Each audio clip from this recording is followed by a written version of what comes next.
Welcome back to the Simple Farmhouse Life podcast. Our family just got back from a major road trip. We went over to South Carolina to go to the beach. We drove over 13 hours. So whenever we got home, I was so ready to be home, to make sourdough bread, to clean everything up, make yogurt, just spread my wings in my home, which I so enjoy doing. I did create a video over on YouTube. You can go check that out where I shared a little bit about our trips and behind the scenes. But today I am joining with Megan Fox from the YouTube channel Megan Fox Unlocked to talk about fear when starting something new. So Megan has a successful YouTube channel where she shares motherhood and recipes and life behind the scenes of being a Mennonite mom over in Pennsylvania. She has a channel that is so fun to watch. I love her personality and the heart-to-heart chats that she has with moms, the encouragement she provides.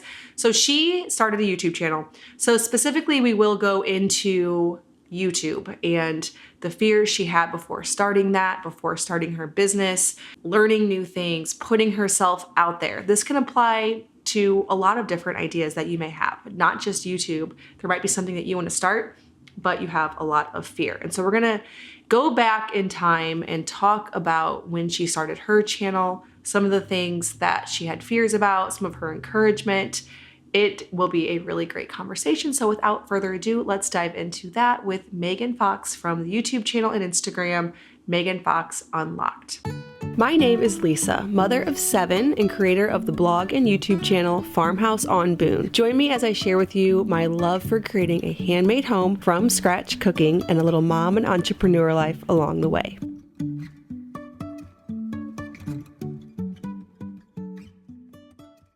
All right, well, thank you so much, Megan, for joining me. I feel like we've talked before, but I don't know that we actually have. It's probably just from watching your videos. I'm like, I'm sure I've chatted with her before, but really I think I've just watched her videos and commented on things. So I don't know that we've ever actually talked before. So thank you so much for joining me. I really appreciate it. Yeah, I feel the same. I feel like we are friends already, but I guess technically not in real life yet. Yeah, I've been out your way before. I wish I could have met you while I was out there in Pennsylvania. But yeah, I love watching your channel. I love that you really seem to share the reality. You know, it seems like you're very real and you're not trying to put on this, show that some YouTubers do. But also you've shared some about like work-life balance. And so I wanted to go into a little bit of that too, because I feel like you're very realistic about it, but you're also a go-getter. So yeah, I thought we could chat about just all things YouTube. I actually got this question from a reader. So I'm going to read this question and then we can kind of dive into it and break it all apart. So someone said, I would love to hear on your podcast about all the fears and feelings you experienced when you first launched your channel. Taking us back to that time period would be so helpful. I worry about what I will look and sound like on camera. I worry about running the camera and lighting equipment correctly. I worry about writing a script versus going freestyle. I worry about not being able to keep up with the comments and questions from viewers. I feel like viewers will automatically think at the beginning that I'm not professional enough because I don't have a blog, a channel, Pinterest, all the platforms. To start all those platforms at once seems so overwhelming. So anyways, long way to say that they want to hear about the fears of starting a YouTube channel. And I thought we could even go more, not just starting a YouTube channel, but starting anything while you're a stay-at-home mom, whether it be learning a new skill or, trying out gardening or sourdough or sewing, which I know is something that you do. What are some of the encouragements that we can give somebody who is a mom who wants to start something new? So first, let's talk about you and your channel. So can you introduce yourself for those who don't know you? Well, yes. Hi, I'm Megan Fox. I'm so excited to meet all of your viewers. I have been watching your podcast. I think I listened to it first and now I watch it because that's just twice as fun. But yes, I started YouTube kind of as it was a creative outlet, but I'm very driven and I know people ask how you get motivation and stuff. And I definitely think part of it is, how you're born and your wiring. And I definitely am a go-getter. I see that in my grandma. So it's kind of something that I already have built in. And so I had been teaching school for 5 years full time as a second grade teacher. And then I switched to more part-time and I got pregnant that year. And then I was home suddenly before I knew it as a stay-at-home mom. And I was not really excited about that part at first. Like I knew I wanted to have a family at some point, but giving up like the career, I just felt so fulfilled as a teacher. I felt like I was using my talents and my gifts. And then becoming a mom, I was at home every day and I was trying to find my footing. And I all of a sudden had, honestly, I think it was too much time on my hands. Like some people have different capacities and that's completely fine. For me, I felt like I definitely had time for more things. And I was always reaching like and thinking and being on Etsy and trying to think up something I could start. And I had a couple different ideas and I could tell stories about waking up in the middle of the night and researching frantically on different things. But yeah, ultimately I realized YouTube was actually even a thing. I ran into some British YouTubers day in the life video in February and I'm like, what? YouTube isn't just for like cat videos and like grainy reruns of stuff. I was shocked. I had no idea that that whole genre existed. And so that was in February. And then I started thinking, wow, people would definitely find my life interesting. There's so much bogus out there on TV about what the Mennonite and Amish lifestyle is like. And I just felt like I could provide some answers in maybe more of an entertaining way and not like, instructional documentary type of thing. So Yeah. I talked to my husband about it and we went back and forth for a while. I'm not going to say I just had all the confidence in the world, but at the end of the day, I knew I wanted to go for it.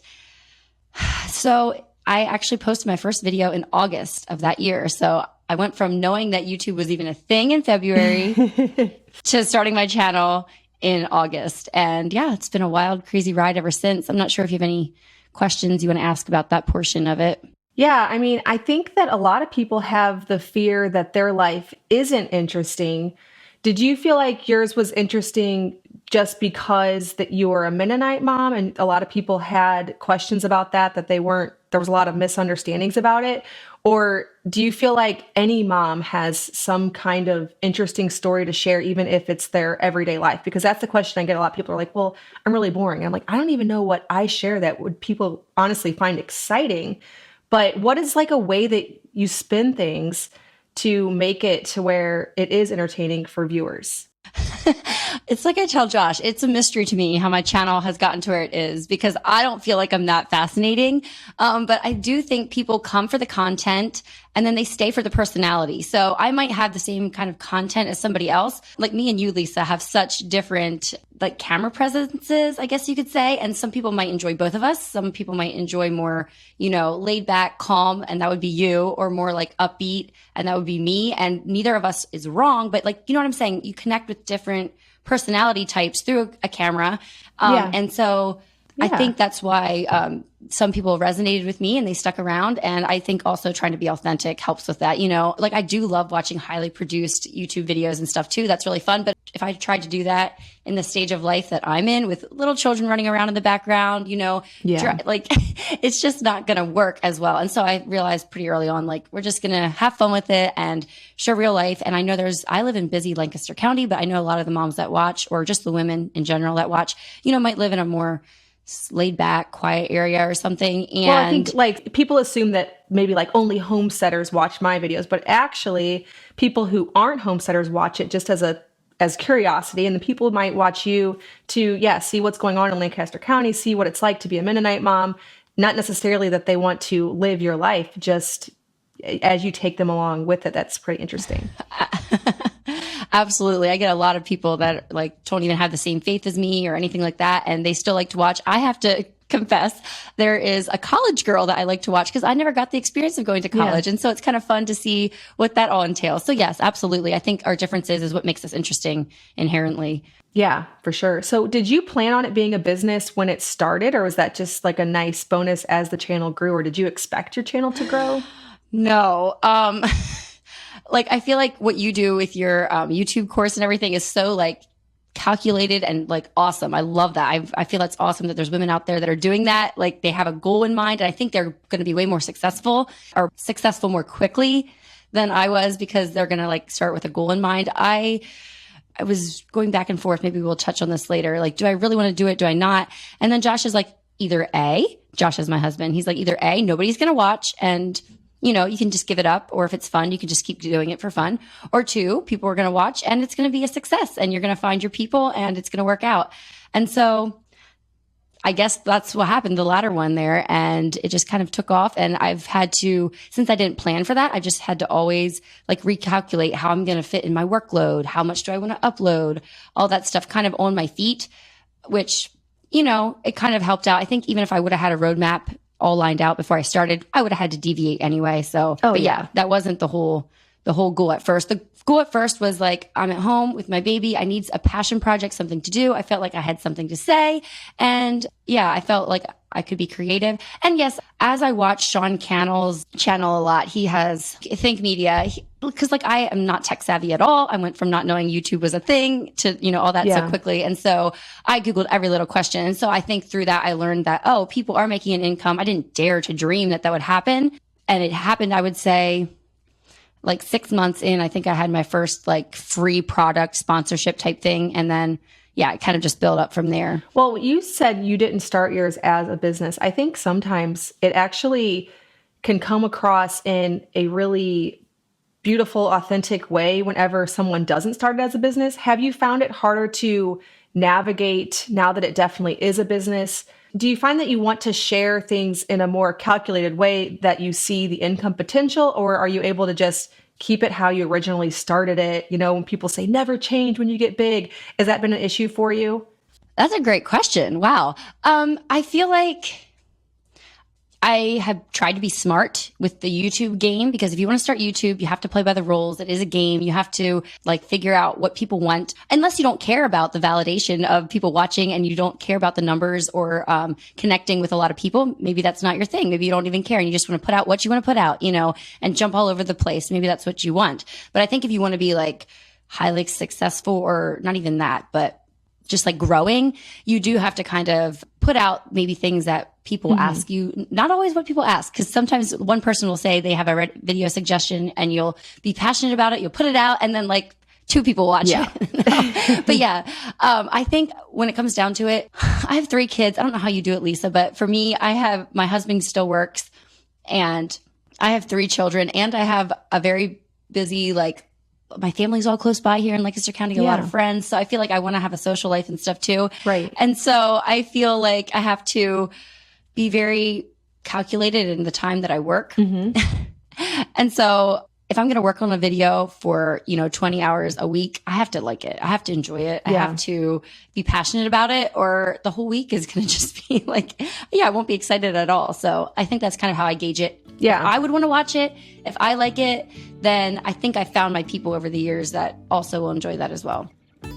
I want to take a quick pause from this conversation with Megan to tell you about my YouTube Success Masterclass. So if you are thinking about starting your own channel, you might be overwhelmed with a lot of the strategy behind it. I put together a 1-hour masterclass that is free, where you can learn my strategy, things that I wish that I knew before starting. You can find that at bit.ly/Farmhouse YouTube Masterclass. Again, that's bit.ly/Farmhouse YouTube Masterclass. Again, if you are wanting to start your own channel and you want to learn from some of my mistakes, make sure to check it out. Yeah, there's definitely a balance between figuring out what the algorithm's going to like, what's going to get views, but then also the kind of content that you were originally trying to bring, and figuring out where that balance is, where this is going to land as a business, but then also work with my life. And that's something that I've seen you talk about, going from making 2 or 3 videos down to 1 so that you can fit your YouTube work time in hours that don't affect your family, because first and foremost, you're a mom. So can you talk about that? What's your schedule like? And people can apply this to anything. So whether it's any hobby you want to start and you're thinking, I don't have time for that, how do you find time for it? And then how are you able to cut it off as well? Okay, yes. First of all, I do want to acknowledge that most of you women that are watching, that we're all hanging out together here, I guess. Most of you are not even, starting a YouTube channel is not even on your radar, but maybe starting a book club is, or, starting a little Etsy shop, or just getting more involved at your church or something. I don't know. But I think we talk so much about budgeting our money. And I think we need to I'm very passionate about budgeting your time. It's the same thing as money. You only have a certain amount of it. What do you want to do with it? How do you want to fill it? How do you want to spend your time? And then put in all the stuff that you need to do. Housework has to happen. All that stuff. Plug that in. And And then what you're going to have to do, which feels a little bit unnatural, is actually think, maybe don't tell your kids you're making a schedule with them, but think, okay, how much time do I want to be with them in a day? Like, okay, I want to make sure, like for me, every day before nap time, my kids are still, I have 3 children that are 4 and under, so they still take naps. So for that hour before nap time, I'm making sure that I'm doing stuff with them, even if they might be at a babysitter. I use my mom for babysitting 1 day a week. And then my sister comes over and cleans my house and watches the children 1 day a week as well. When I say day, I mean 4 hours. It's like a morning. Yeah. So yeah, when they leave, then I'm like, okay, I was just doing YouTube or whatever, my business stuff. And now boom, I'm with the kids and I'm like dedicated for that. And so it's budgeting my time. And then the key is just to do the work that's in that time slot. And then if it goes over that, maybe look into hiring or scaling down, or I've had to make some tough decisions. I feel like there's certain things I don't really want to hire out, but maybe I will at some point when I learn to let go a little bit. But yeah, I feel like that it has to start with that. Figuring out what time do you have. If you're already overwhelmed, you have maybe a special needs child or like a really big house, like large garden, maybe whatever your passion project, side project is, maybe there's really not that much time to do it. Maybe you have Saturday afternoons and that's it. That's going to look completely different than somebody like for me, I've set aside 3 hours a day in the afternoon from 2 to 5. Then I get a babysitter, like I said, occasionally. And then if it's not working out, I sometimes will stay up late or get up early, that kind of thing. So I have to admit, it's summertime here in Lancaster County. I'm very busy. So I've been getting a lot of early mornings and later nights, but it's because I want to be out and doing stuff during the day with my kids. And right. Yeah, I don't know. I would say start with that. Write down your time block out your day, how it normally looks, and figure out what time you actually even have to work with. It was funny you mentioned about budgeting your time. People really understand budgeting with money.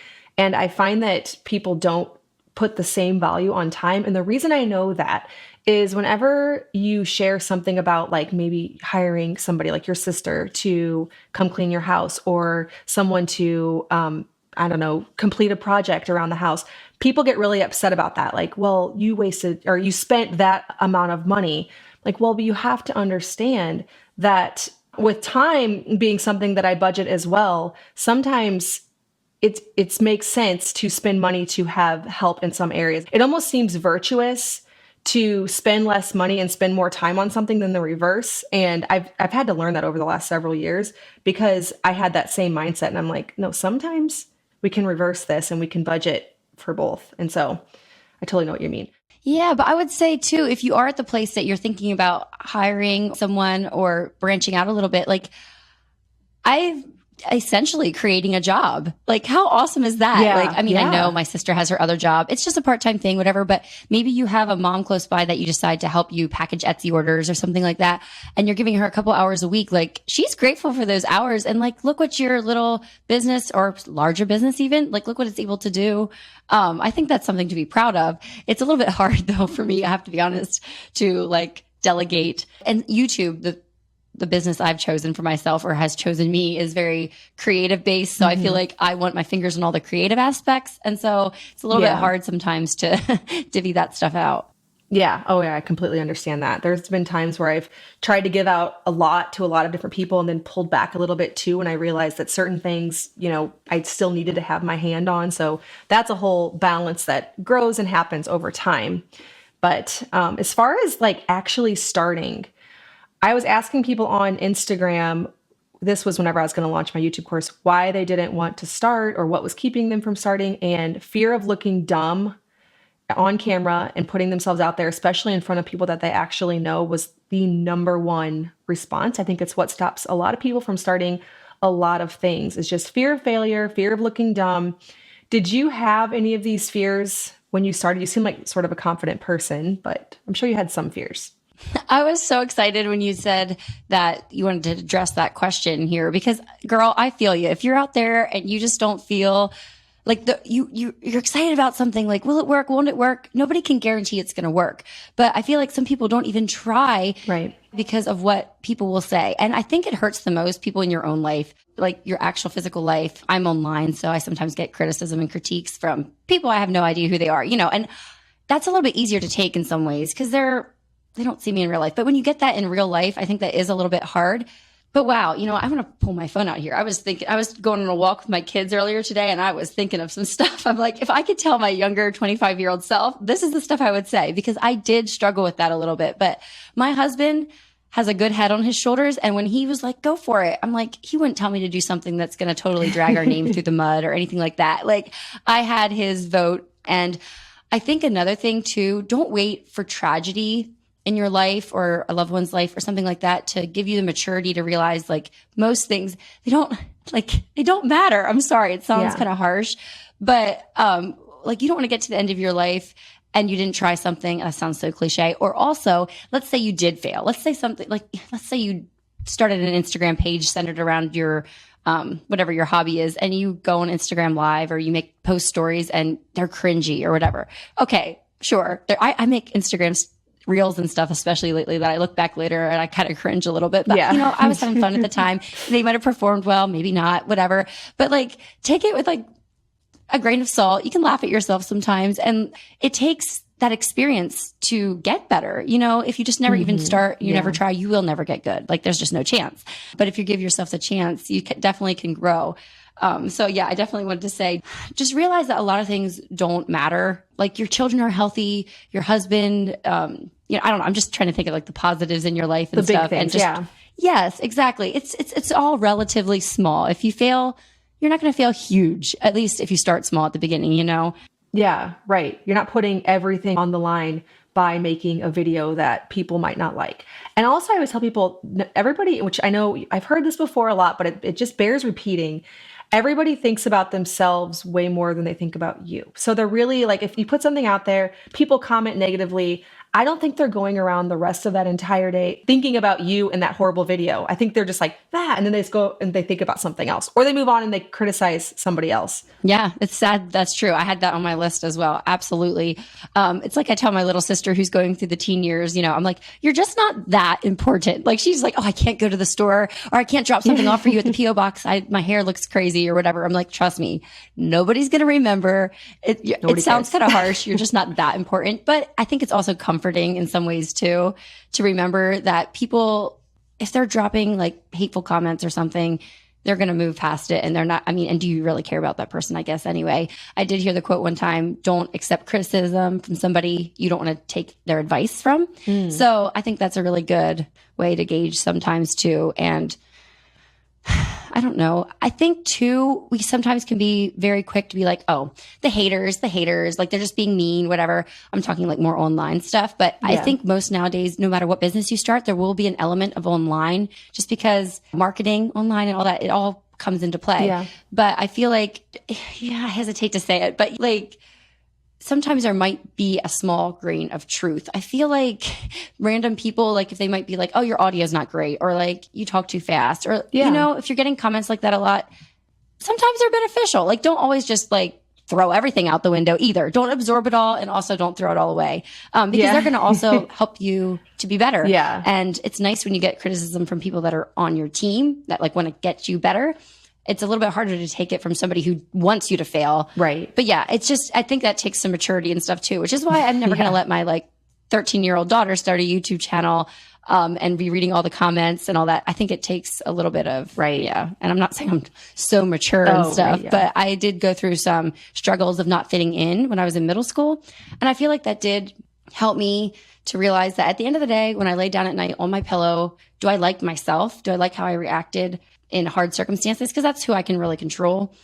And so I think that helped me too as well. And I think they say being in your 20s, like that's learning to get your footing. And then by your 30s, right? When I turn 30, I'm going to be so confident, right? I don't know, but I think that's what everybody hopes, right? Yeah, no, I definitely feel more confident in my 30s, but I didn't actually even start my blog or business or anything till I was 30. And then I started my YouTube channel when I was like 32-ish, maybe. Wow. Okay. I did not realize. So maybe I had fear holding me back. Well, I don't know. You have a lot of children too. You might have been raising them and didn't have time to even think it up. That's true. Want to take a break from today's chat with Megan to tell you about the first sponsor of this episode, and that is Tubes & Co. Organic Skincare. I love using natural ingredients on my body and in my home because I know that things that go on your skin actually make their way in and can introduce so many bad things that you would not eat, so you shouldn't put on your skin. Just this last week, we went to South Carolina, and that meant that we were out on the beach all day long. And we do long sleeve swim shirts, we do hats, but still we're in the sun for that long. Something like a natural sunscreen becomes really important. That is something that Tubes & Co. offers. So they offer a mineral-based sunscreen. They also have tallow-based, natural, organic, grass-fed tallow skin creams like the frankincense balm. I am loving that on my skin to keep it moisturized. It's easier this time of year to keep my skin moisturized, but in the winter, a nice rich tallow balm that actually absorbs into my skin because it's not made with a plant oil, it's made with an animal fat, really does nourish and protect my skin. I also love their oil-based cleansers that really go deep down into my pores and clean out everything from the day, like makeup, dirt, garden dirt, sweat right now. Also loving their charcoal bar, their makeup. I'm not wearing any right now, as you can probably tell, but when I do like to get a little bit dressed up for church or a date night, I love using Tubes & Co. organic makeup. I love supporting a small company made right here in the US, a husband-wife team like Tubes & Co. I know that you will love them too. If you want to check out some beautiful organic skincare items, if you're in the market for replacing your toxin-loaded skin creams and makeups, make sure to go over to tubesandco.com and use the code FARMHOUSE for 15% off. So when you started, did you worry about like how you're going to figure out all of the technical aspects? It sounds like you just jumped in and started like Googling it and figuring it out as you went. Yeah, I get people asking me questions a lot, like specific things on Instagram in my DMs and stuff. And I'm like, just, you have to Google it. You have to search it out. I'm not a tech savvy person. Just ask my husband. Yeah. It's quite, it's quite embarrassing sometimes, the stuff I have to Google. And yeah, I just literally Googled everything, like starting with what software I wanted to download and then every little thing in how to use it in there. I would watch tutorials and it would just take a long time. But I think if you are going to start out with a YouTube channel specifically, you don't have a specific launch date that you have to have it done. So that first video can take you a long time to create if it needs to. Or let's say you're starting your own. I know some people just in our area opened up a restaurant and, you know, they had to announce a opening day and stuff like that. Then they had like a harsh deadline. It's like sink or swim. You gotta pick it out. So I know it varies for different industries and stuff, but I would say if you're going to start, you know, something on Etsy or whatever, give yourself enough time to learn. Like there's going to be way more components that you don't realize are involved, you know, down to weights for shipping things. And like I do have my own line called Fox Sparrow. It's like a bunch of handmade products, mostly made by local Mennonite women. But yeah, I'm really proud of the stuff we have on my website. And yeah, that was a whole learning curve in itself too. Like all that, getting things out, best rates, the mail system can be so tough. And you can find most things online.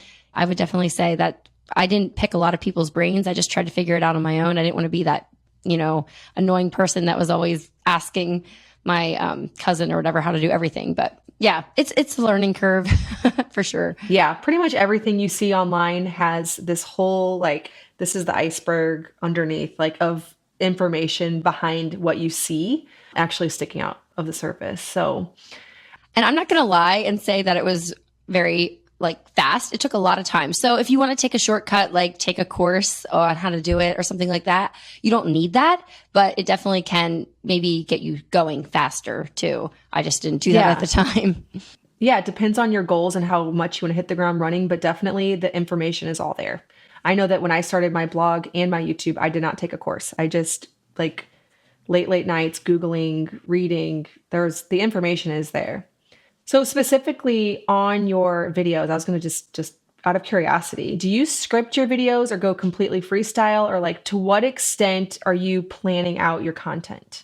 That's a great question. If I'm going to do a sit down video, definitely I have to at least come up with my main points. I don't like to just make a video to make a video. I like to have something I want to actually convey. Like I have a series on romanticizing your life as a mom. I know that was a trend for a while, but as a mom, it looks very different. And so then I would be like, I want to be very focused and hit the points and then demonstrate them through video. It wasn't just a talking head video, but most like my day in the life and stuff like that, I'm going to be, Right. I don't know when this video is going up, but right now we're in the back to school season. So I'm planning today, I'm going to be sitting down and planning a back to school video. And so I'll probably just jot down the things that I want to show. And then I won't script any talking at all. I like to have like mom chats sometimes and stuff, break down like something that's been on my heart lately or something just to connect with my audience. Cause I feel like sometimes we feel away and we think we're the only ones. And I feel like every time I've shared from my heart, there's always somebody else who totally identifies. And so if it's something like that, again, I don't script it, but I might have like down a point or two that I don't want to miss. So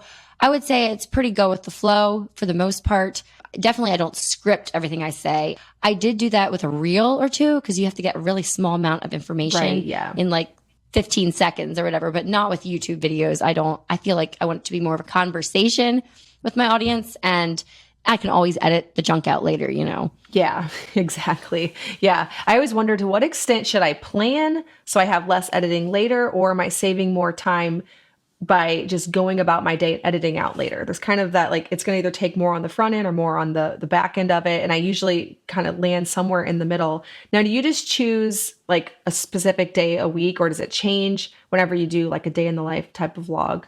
I kind of do reverse planning, but if my videos all go up on Thursdays, and then I have a kind of podcast series called Honey, I'm a Homemaker. I do with my cousin, and those go up on Mondays. But for my Thursday videos, I always try to have them done on Mondays. And then I watch them on YouTube. Like I have them privated and I just watch it myself and make any edits I want to do. And then I do the thumbnail and all the edits, make sure that's done on Tuesday. Maybe send over recipes that I want to add to my website. To my cousin is my web developer. So that's really cool. Or Josh's cousin and family anyway. So yeah. And then it goes up on Thursday. Yeah. So that's the only thing. I just filmed a week in the life. So that obviously that was a little different. I don't have a specific scheduled day, but like I'd like to have the video part of it done, like recording it by Friday usually. So then I have the whole next week until the next Monday. So it takes like I take a long time on videos. I don't know why, but yeah. So if you're watching a Thursday video, I probably filmed it a week and a half before. Okay. Yeah. Yeah. Well, and do you work with sponsors too? So you have to figure out how to plan all of that. And that builds that in too. Yeah. Yes. But even when I'm not working with a sponsor, I try to stick to that schedule so that I can pop in a sponsor then, because they want to see that video on Monday and then it goes live on Thursday. So yeah, I just try to keep myself on that schedule. So I'm never really playing catch up, except we go to Florida every winter and then I'm like try to do double speed so I can actually truly relax when I'm in Florida. But yeah, I've learned like to have a rhythm. And then if you're falling behind, maybe take a little extra time after the kids are in bed that evening to get back on track, because it's only going to snowball. And like it's summertime right now. So we've been doing like cabin trips and stuff like that. So there's no like buffer Saturday day to use up like I would, you know, maybe in the winter more. So yeah, I'm not going to lie. It's a balancing act. And I feel like in the summer, sometimes things can spin out of control so quickly if you don't have boundaries and have somebody in your life to keep you accountable to hold those boundaries, you know. Would that be your husband for my you? husband, I'm referring in to. your situation? Yeah. I couldn't do what I'm doing without him for sure. I think I could definitely make my business, like I could accelerate it if I had him come home, but he's as passionate about his job as I am about mine. And I think we're great business partners, but I don't know how great we would be as coworkers. Because at the end of the day, we could delegate it out. I'm sure it would work, but I'm really glad that right now we're both really loving what we're doing. So for now it works. We'll see in the future. I don't know. Yeah. I know what you mean. There's as much of a self-discipline aspect behind like pulling back on certain business things as there is on pushing forward, I find, because once the snowball really gets going, there are just endless opportunities. Like you could launch more physical products, digital, you could write a book. There is no limit to what you can do. And sometimes do you find it difficult to like, what do I say no to? how do I continue like keeping this work-life balance? Oh, Lisa, yeah. I could be like designing a clothing line right now, doing a planner. I could be writing a book. I could be, just so many things. But at the end of the day, I do know that I'm a mom first. Like my children are really young yet. They're pretty needy, like 4-year-old, 3-year-old.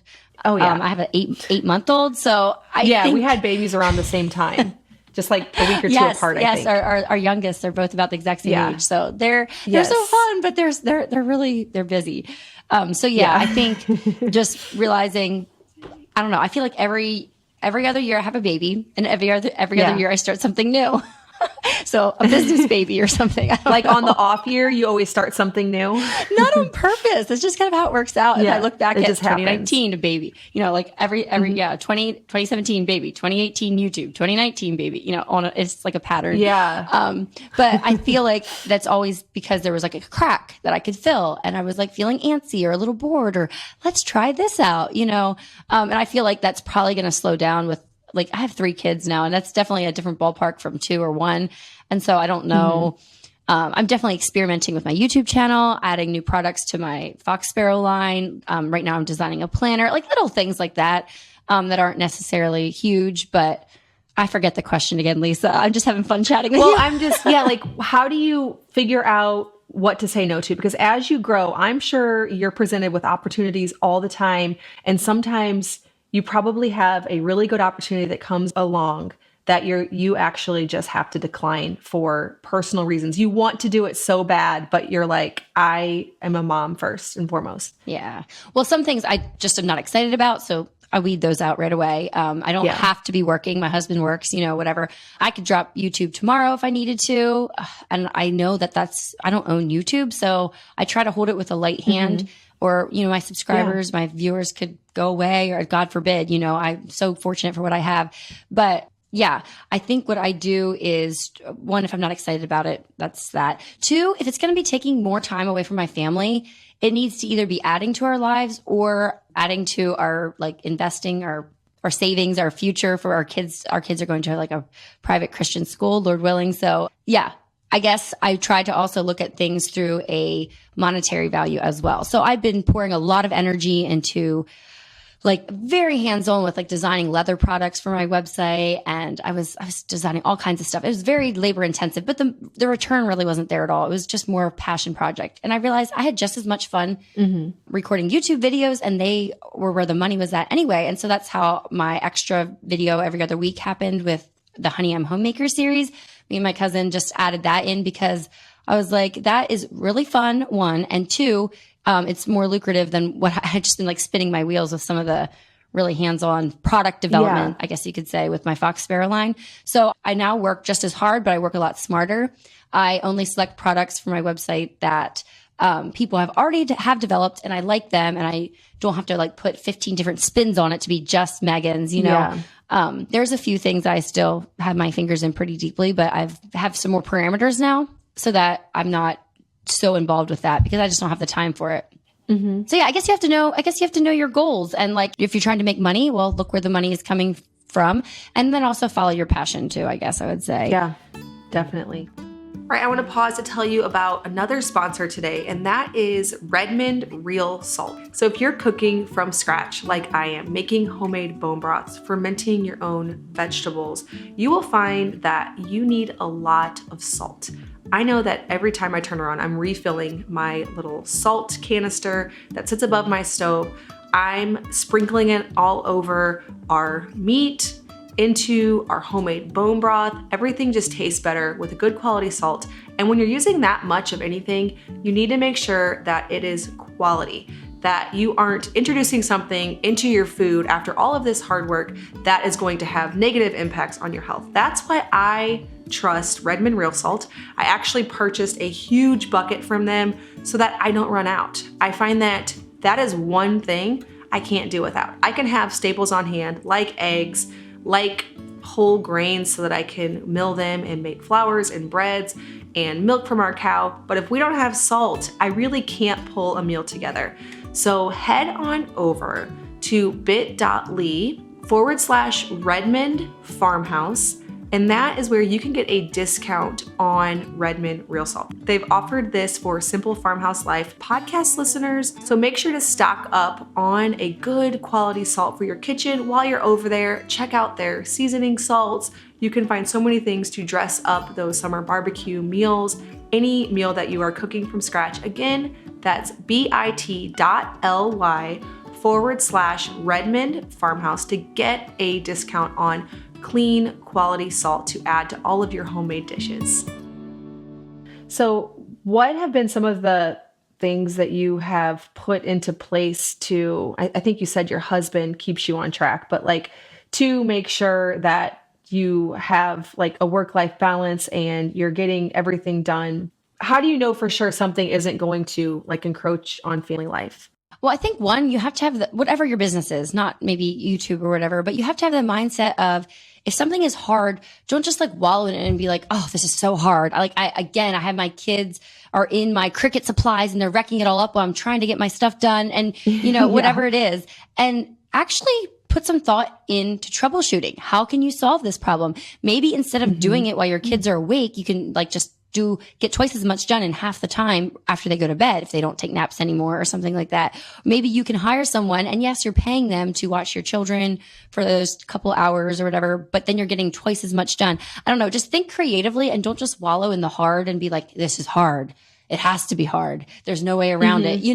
I think thinking creatively will go a long way. I'm trying to think of anything like specific that I've done. Those are all such good points though, because I feel like sometimes you get so busy in your routine doing things that sometimes you forget to just stop and like step back and assess and see how everything's working and figure out any trouble points and assess like how I could make this better and not just, like you said, wallow in it. Because I've definitely been guilty of doing that. Yeah. And some practical things that like down to the nitty gritty, when you find something that works, repeat that and do that again and again. So on Fridays, I go work out. I'm on the road already. I go for my groceries. I just do that system and it works really well. We eat the same thing for breakfast all week long. Maybe that's not revolutionary to a lot of people, but like breakfast make a lot of dishes. If you're going to do like the toast and the eggs and the meat and stuff, like batch cook, that'll give you extra time right there. Have your baby's nap time. Like my 8-month-old still takes a nap at 10 o'clock every morning. So I, have all the stuff there. I have a system down. I can pretty much do it in my sleep. His Nook's in the crib, his Swaddle's there. I put him down really quickly. And yeah, it's just like, those things that we do over and over again, create a system. Your children can be such a big help if they know what to expect. I'm just talking about ways to squeeze in, like to make more time for yourself, I guess is where I'm going with this. Yeah. But tell your children what to expect. Like, okay, when it's time to go away, here's the shoes. Here, they know where everything's at and they know what to do. So you don't have to tell them each step. And my 3-year-old, I'm still working with him on that. But my 4-year-old by now, she's got it down and we're going to have to start, having new routines when the school year starts. She's going to kindergarten. Away from home this year. And so, I'm going to come up with a plan. It may work. It may not. We'll hold it loosely for the first couple weeks. And if something's hard, maybe figure out a way to fix it. That just helps to, I think even if you have no intentions of starting a business, you're probably not listening anymore by now, I guess, if you're not. But if you just are listening because you want to hang out with us today and you really have no intentions of starting anything, I think that's still really good, like lessons to do. Like, absolutely be smart with your time. And it can make being a mom of littles a lot less frustrating.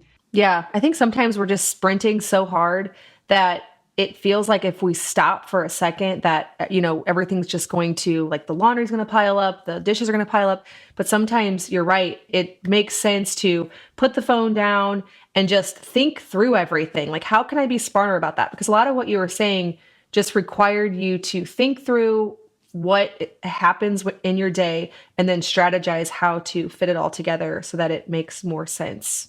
For sure. Yes. Yeah. So I realized that we were like winding down, but I forgot to ask you one question. So I'm just going to ask you anyways, even though it's kind of back up in the conversation. But how do you balance the other platforms like Instagram, Facebook, Pinterest, blogging, or are you strictly focused on YouTube? What's your take on all of that? Because it can get very overwhelming for people. Oh, it can. Absolutely. And like you're working with platforms you really don't understand fully. And so that's a little bit hard too. So you can just like sprinkle yourself all over the place and just try to do it all with not really any specific goal, or you can like narrow down a little harder and just pick like a couple platforms. I don't know which one's more successful, but for me, it wasn't really a choice. Like, which one do I want to do? For me, it was, you're going to narrow it down. You don't have that much time. So for me, I've been doing 1.5 videos a week, I guess I'll say, on YouTube. And then Instagram, I don't make a rule. I go very sporadically, but I was not really a Reels watcher too much. And I've become one because I'm always looking for like a new sound or something that I can save and then use when that comes up in my life. Yeah. Or sometimes I feel like I do a lot of day in the life content on my YouTube channel. So I do that as well on my Instagram. So if I know I'm going somewhere fun or interesting, I'll maybe look ahead of time and find a sound that I'm like, oh, I could shoot this or that. Sometimes it just ends up being a little video montage, and sometimes I don't do anything at all. But that's kind of where I've been experimenting with now. I can't say I've had like, gone viral or anything like that, but I feel like that's good for my business. It's something I'm having fun with again. And, it's also reaching a new platform of new people and stuff. So I make sure I always, every so often, periodically make sure people know, like, there's more on my YouTube channel if you enjoyed this, or I have a YouTube channel if you'd like to see, this finished product, or, things like that. I pretty much drive all my traffic back to my YouTube. Yeah. And then on my YouTube, in the description box, I always drive traffic to my website where they can get like free recipes, or they can purchase products and stuff like that. So it kind of is a circular thing, all kind of just, try to create a cohesive brand. But I'm not on TikTok. I did download it for a little bit, and I just thought, oh, this is a place for dances. Yeah. I'm not a dancer. Whatever. And so I didn't really do much with that.